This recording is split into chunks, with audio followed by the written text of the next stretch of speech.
현재 한국 사회는 기성사회가 더 나은 삶을 위해서 후배 세대들에게 외상장부를 돌리는 거 아니냐. 한국은 아마도 선진국에서 개도국에 떨어진 첫 번째 사례가 될 확률이 굉장히 높습니다.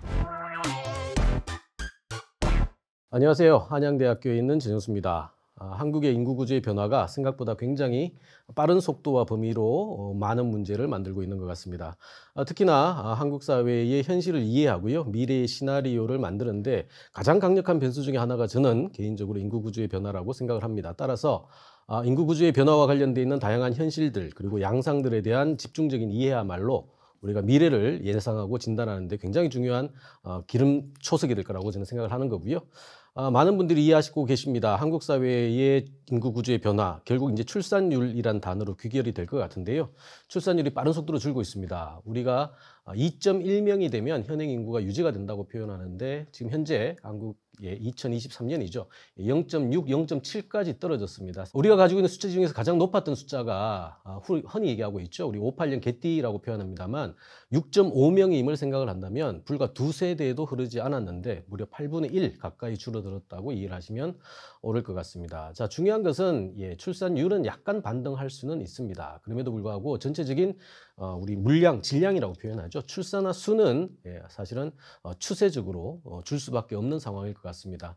우리의 기본 구조, 툴은 사실상 세대 부조형의 질서, 룰을 가지고 세팅이 되어 있다고 해도 과언은 아닙니다.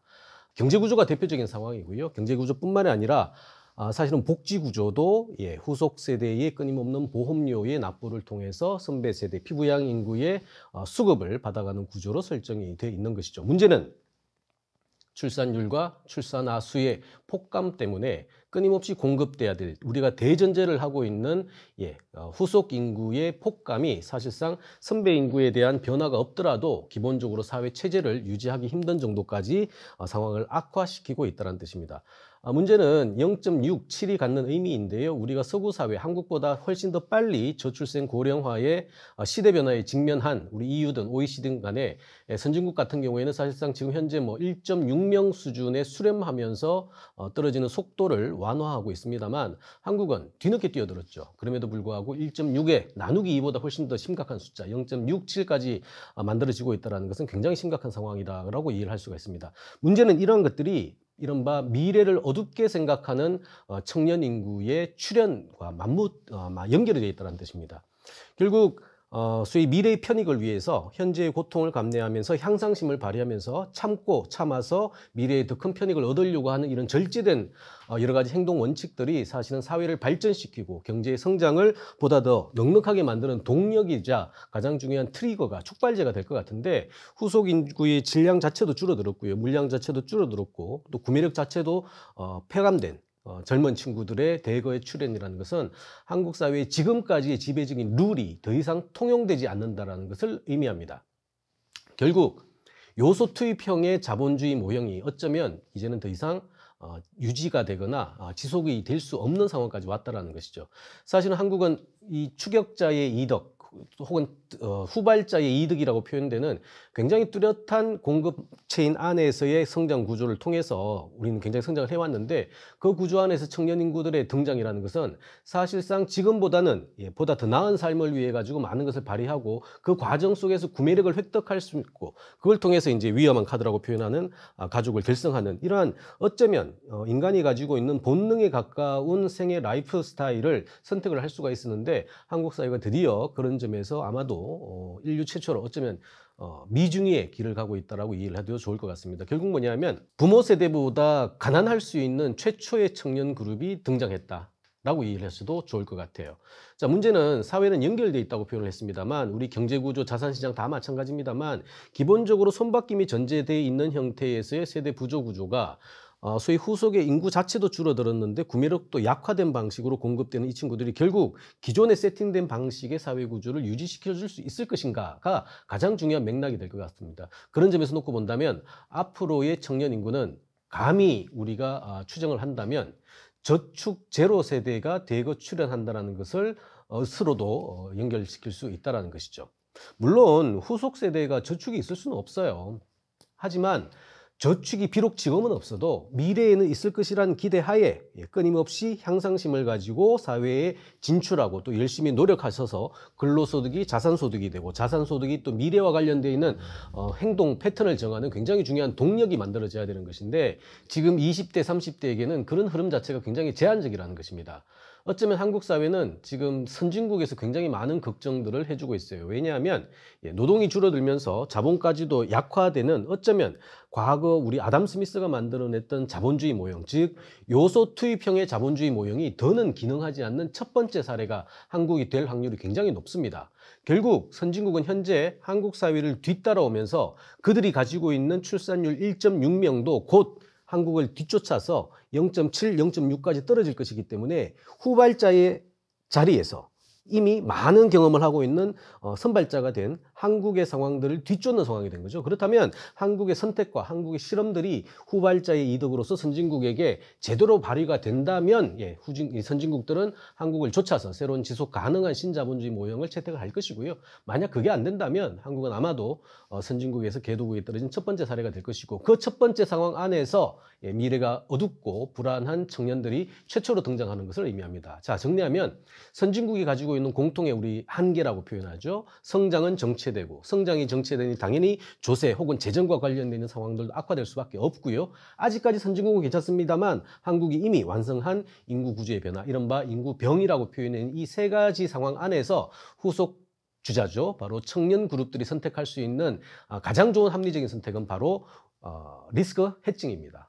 위험 회피형의 생애 모형을 채택할 수밖에 없는 것이 그게 우리가 알고 있는 0.6, 0.7의 출산율의 하락으로 연결이 된다라고 이해를 하시면 될 것 같아요. 즉 가족의 결성이라는 것은 사실상 본능적으로 생각할 때도 성장이 멈추고 또 지적 수준이 높아진다 그러죠. 흔히 이제 고학력 세대가 되면 출산율은 낮아지게 됩니다. 기본적으로 1차 가족과 2차 가족이 분화되면서 자연스럽게 선배 세대의 뒤를 따라가는 사회야말로 어쩌면 지속 가능성이 굉장히 담보가 되는 사회인 것인데 지금 현재 한국의 20대, 30대는 가족의 분화 자체가 연기되거나 혹은 중지되는 상황에 있다는 것이에요. 그렇다면 선배 세대가 가지고 있는 여러 가지 논리들 그리고 후배 세대들이 그것을 받아서 바톤 터치처럼 받아가야 될 여러 가지 상황들이 단절된다는 것을 의미합니다.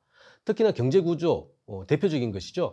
선배 세대가 많은 어떤 자산이라든가 경제 활동들의 결과 축적한 여러 가지 어떤 물건들이 사실상 후속 세대에게 자연스럽게 연결이 돼야 되는데 그런 거에 대해서 가능성이 상당히 줄어든다는 것을 뜻하게 됩니다. 자, 그렇다면 이런 후속 세대의 출현이 한국 사회에 어떤 의미를, 어떤 파장을 만들어낼 것이냐라고 생각을 한다면 우리가 가지고 있는 룰에 대한 세팅 자체가 달라져야 된다는 것이죠. 결국 후속 세대, 청년 세대를 우리가 타깃화해서 지금까지 접근했던 상식과 고정관념을 버려야 된다는 것입니다. 기본적으로 가족을 결성하지 않고 혼자 사는 1인 가구가 지금 급속히 늘어나고 있는데요.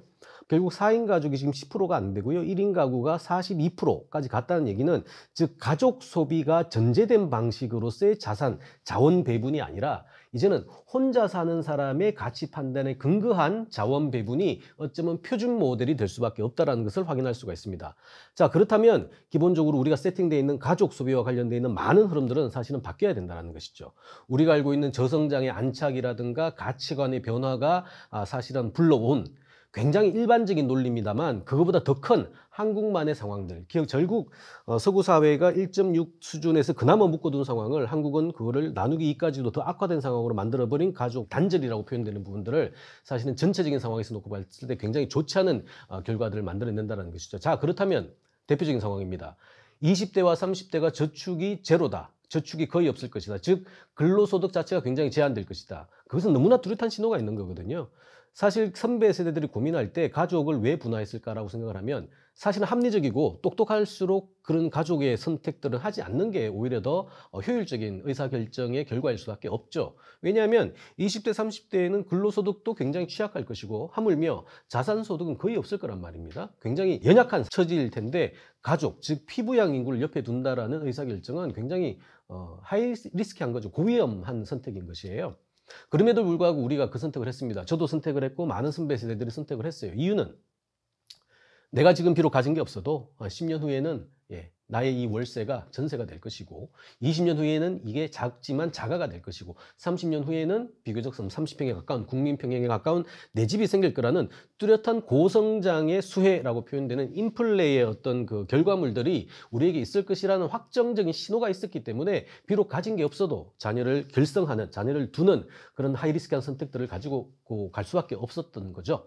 근데 지금 한국의 잠재 성장률이 1.7까지 줄어들었습니다. 1.7%를 하면 한국 사회가 가지고 있는 거의 모든 자원을 총 투입해서 얻을 수 있는 최대치가 1.7이라는 얘기예요. 그 1.7을 가지고 선배 세대와 후배 세대가 같이 경쟁을 해서 나눠 가져야 됩니다. 후배 세대 당연히 경쟁력이 떨어지겠죠. 그렇다면 1.7의 상당 부분은 선배 세대에게 독과점으로 쏠릴 수밖에 없다는 것이죠. 자, 그런 상황에서 상황 판단 능력은 더 좋아졌어요. 왜? 대학 진학률이 벌써 우리는 많이 줄었습니다만 75%거든요. 그 얘기는 뭐냐면 비교적 정보의 불확실성과 비대칭성이 선배 세대보다는 해소된 최초의 청년 세대들이 지금 사회에 진입했다는 얘기예요. 결국 저성장과 상황 판단 능력이 좋아진 청년 세대 출현은 기본적으로 세대 부조형이 전제된 방식의 사회 구조를 거부하거나 저항할 수밖에 없는 상황들에 직면할 수밖에 없는 것이고요. 그렇다면 세대 전체에 걸쳐 있는 가족 소비는 줄어들 수밖에 없습니다. 대표적인 게 우리 금융시장도 마찬가지고 자산시장의 재편들도 달라질 수밖에 없는 것이죠.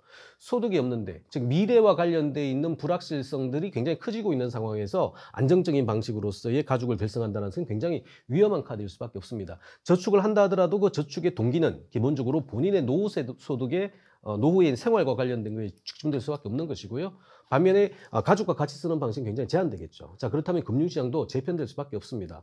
우리가 보험시장도 마찬가지고요. 우리가 증권, 주식시장도 마찬가지고 부동산 시장은 말할 것도 없겠죠. 대표적인 게 아마 부동산 시장이 될 것 같은데 한국처럼 조금은 경직적이고 좀 왜곡적인 자산 배분이 만들어지고 있는 상황 안에서 부동산의 미래는 결국 저축 제로 세대의 출현과 함께 굉장히 큰 구조적인 변화에 직면할 수밖에 없음을 확인할 수가 있습니다. 자, 숫자도 줄어들었는데 구매력도 약화됐어요. 더 중요한 건 총인구는 감소하고 있습니다. 더불어 1.7%라는 잠재 성장률에서 확인됩니다만 성장의 여력도 줄기 시작했어요. 이 모든 정보가 우리의 후속 세대, 청년 그룹들은 다 알고 있습니다. 그렇다면 그들이 더 잘 살아낼 수 있는 방식은 미래라는 이슈가 아니라 현재의 상황에 함몰되거나 집중할 수밖에 없는 것이죠. 그렇다면 앞으로 마시멜로 4개 더 줄게, 5개 더 줄게 라는 소위 만들어진 방식으로서의 선배 세대들의 어떤 주술 혹은 신화보다는 눈앞에 있는 자기네들의 삶에 집중하고 더 많은 소위 수혜를 거두려고 하는 행동 패턴들을 택할 수밖에 없는 것입니다. 그 결과가 42%의 1인 가구라는 것이죠. 참고로 1인 가구는 현재는 고령 인구들이 굉장히 많습니다만 지금 현재 우리 중년 세대라고 표현되는 저도 같은 세대입니다만 X세대를 중심으로 돼 있는 기본적으로 중년 세대의 1인 가구화가 빠른 속도로 늘어나고 있어요. 예전에는 없었던 새로운 중년 그룹의 패턴들이에요. 문제는 지금 MZ세대들입니다. MZ세대의 디폴트 기본값은 연애, 결혼, 출산은 미래 이슈입니다. 즉 현재의 이슈에 포함되지 않는 얘기들이에요. 그렇다면 당연히 그들은 혼자 사는 것을 대전제로 많은 것들을 설계하고 세팅하게 됩니다. 자, 문제는 한국 사회의 많은 자산이라든가 자원들은 기본적으로 선배 세대들이 가지고 있는 과거에 만들어진 방식으로 재편이 되어 있는데 그 재편에 되어 있는 메뉴 중에서 후배 세대들이 따라가야 될 라인업은 생각보다 굉장히 제한적이라는 것이죠. 그렇다면 이 구조는 유지가 되기가 어렵다는 것이죠. 다시 한번 말씀드립니다만 연결성과 관련되어 있는 굉장히 중요한 소위 빈틈 혹은 이격 지점들이 보일 수밖에 없다는 것을 확인할 수가 있습니다. 자, 그렇다면 결국 구조 개혁이 필요할 수밖에 없어요. 결국 과거에 만들어진 패턴들이 현재의 현실과 부딪힌다면 그리고 부딪히는 상황 안에서의 미스매칭이 커진다면 지금 만들어진 틀 안에서 너희들은 왜 안 따라오니? 라고 얘기하기보다는 그들이 따라올 수 있는 방식으로 혹은 과거에 만들어진 그 구조나 개혁 방향들이 개혁될 수 있는 방식으로 지속 가능한 연결성이 확보되는 형태로서의 조정들이 필요한 것이지 그렇지 않은 상황에서 끊임없이 과거의 잣대로 수요든 공급이든 분석을 하고 제공을 하는 것은 무의미할 수 있다는 것입니다. 결국 0.72 혹은 0.65에 해당되는 이 출산율이 갖는 의미는 전 세계적인 어떤 그 미중의 사태로 해외 사례에서 우리는 더 이상 벤치마킹의 가능성을 찾아올 수는 없습니다. 결국 선진국이 가지고 있는 일반적인 패턴 안에 한국이 가지고 있는 굉장히 독특한 문제, 즉 선진국들이 1.6명에 묶어두는 것을 한국은 0.7까지 떨어뜨렸던 1.6과 0.7의 이 갭의 문제는 결국 한국에서 청년들이 생각하는 과거의 제도와 현실 상황 안에서의 미스매칭의 크기라고 이해를 하시면 되는 거고요. 그 크기만큼 사실은 구조적이고 원론적인 개혁들을 해주지 않는 이상 후속 세대들은, 특히나 저축 제로 세대로 귀결될 수밖에 없는 후속 세대들은 미래에 대한 불확실성 혹은 가능성을 가지고 본인들의 생활들이나 혹은 패턴들을 선택하지는 않을 것이라는 거죠. 만약 그렇다면 한국 사회에 여러 가지 세팅되어 있는 느낌들 혹은 룰 같은 것들, 제도나 준칙 같은 것들이 더는 기능하지 않는다라는 것을 확인할 수가 있습니다. 그렇다면 미안한 얘기지만 선배 세대가 만들어진 틀 안에 오히려 선배 세대들이 어쩌면 뒤통수를 맞게 되는 그런 딜레마에도 봉착할 수 있다는 것이죠. 그런 점에서 놓고 본다면 0.72, 0.65가 갖는 출산율의 감소가 단순한 숫자적 변화가 아니라 한국 사회의 구조적인 틀에 대한 전환을 요구하는 젊은 청춘 그룹의 비명소리에 가깝다라고 이해를 하시고요. 그 흐름에 맞게끔 기존의 제도와 현실 사이의 미스매칭, 갭을 좀 줄여주는 방식으로 구조적인 전환, 사실은 뼈를 깎는 듯한 과거의 상식이지만 더는 통하지 않는 것들을 재구성해주고 재수정해주는 노력들이 필요할 수밖에 없을 것 같습니다. 한국 사회 지속 가능성은 결국 미래 세대의 주인공이라고 할 수 있는 청년 그룹들이 희망을 가지고요. 미래의 편익을 얘기할 때 비로소 만들어집니다. 지금 현재 한국 사회는 기성사회가 그들의 독과점적인 이익을 위해서 혹은 더 나은 삶을 위해서 후배 세대들에게 외상장부를 돌리는 거 아니냐 하는 많은 어떤 지적들에 대해서도요. 진중하게 받아들이고 그것들을 극복해낼 수 있는 집단적인 아이디어들을 제도화시키고 개혁화시키는 그런 작업들이 필요한 단계가 아닌가라는 생각을 듭니다.